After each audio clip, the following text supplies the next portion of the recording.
and welcome to part 6, and we're going to make the final refinements to our character, painting and making a really high quality presentation image using Sketchbook Designer. So take it away, Dave.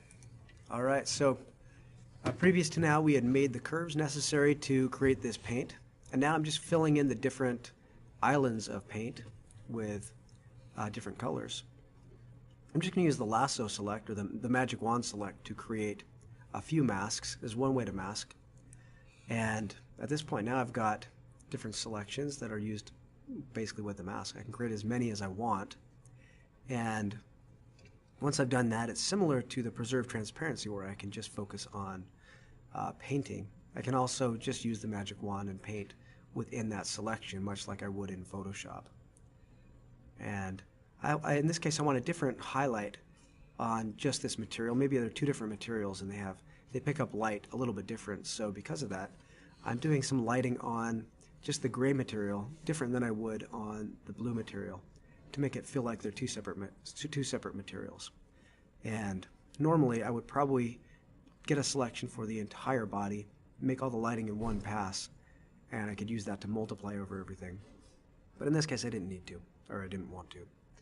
So I'm going back over this on another layer, just with a regular pencil, regular raster layer, and I'm just painting in the details on the suit, where I believe the body armor has its design details. I could spend the time to do this with curves, but in this case it's going to be faster, and I've got the tightness already in the design, so I believe I'm okay just reusing a regular pen or pencil and getting some of these details in. So, as we continue to go through these, I'll continue to add the other details that I need, the backpack or the rocket, play with the lighting a little bit, and go back in and do a little more lighting. So you've been doing this for a long time, right, Dave? You've worked on many different sketch packages. So do you find that Sketchbook Designer allows you to use a lot of the same workflows that you've even done in Photoshop? Oh yeah. So that's one of the things that's really nice about it. It doesn't change what I might be able to do in Photoshop. It pretty much covers what I can do there, but it also gives me some of the functionality that I would expect in Illustrator. And quite honestly, the way it handles the trimming of curves is superior to anything I've ever seen. It's wonderful. And so if I need to use curves, I really love this tool because it allows me to so easily connect them and move them around.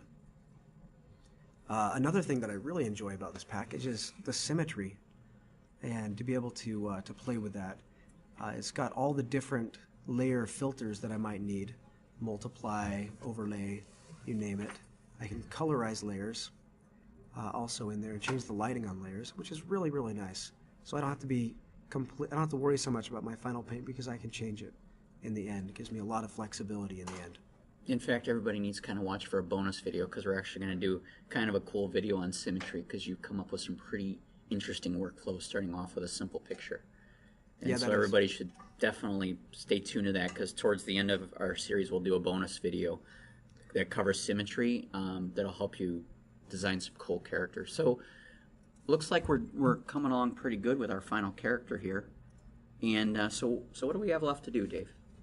More than anything, we just need to finish detailing him.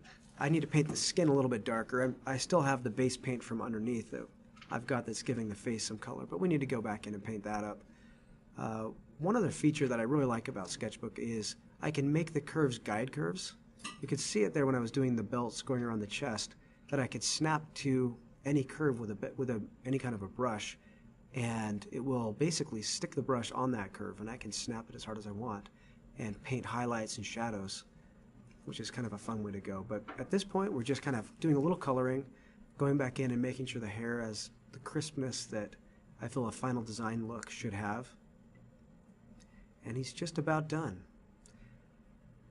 So what we're going to work towards, now that we've got our final character, is the next video will cover, just creating a pose that we can take directly into Maya. Say a T-pose or something like that. So the next video we'll do one video that'll show just creating a T-pose that can be taken into Maya and used as the background images so we can start modeling our character.